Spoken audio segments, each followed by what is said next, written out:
Right now at 5:30, we're just now getting our first glimpse at an unprecedented effort to make your family safer. Hillsborough leaders spending the last year identifying the worst of the worst areas, tracking everything from violent crime to child abuse to poverty. And now they're hoping all that information will help them prevent crime before it happens. Our Chris Trakeman is live right now with more on this groundbreaking approach to your safety. Chris.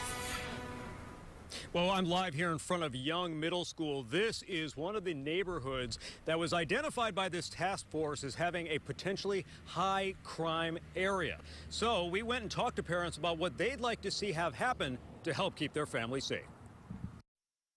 What are they doing with our taxpayers' money? They're not giving them to our children. Annette Jenkins says it's about time a program addressing crime prevention was announced in Hillsborough County. The community volunteer says kids need better access to after-school programs, as many have too much free time that gets them into trouble. We're just letting them run footloose and fancy free.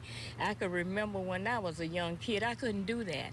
Because I would get a whooping. Jenkins' neighborhood is in a hot spot. Those are red areas on a Tampa area map showing places with the highest rates of violent crime, child abuse, and poverty.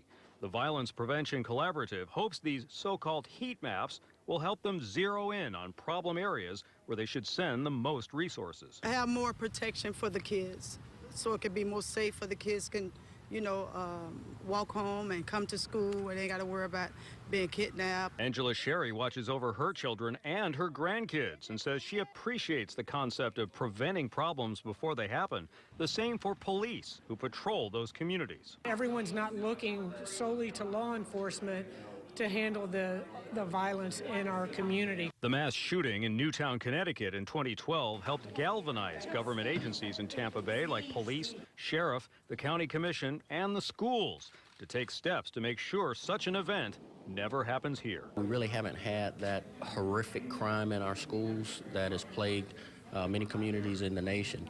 And so we don't need to be reactive. We really need to be proactive. Now, the Safe and Sound program found that the schools themselves have done a very good job in providing security for kids. Now, some of the things that they're going to be working on in upcoming months is considering building new parks and community centers. They're also planning to meet with 75 community leaders throughout Tampa Bay to discuss the needs in the local communities. We're live in Tampa. Chris Trakeman, ABC Action News.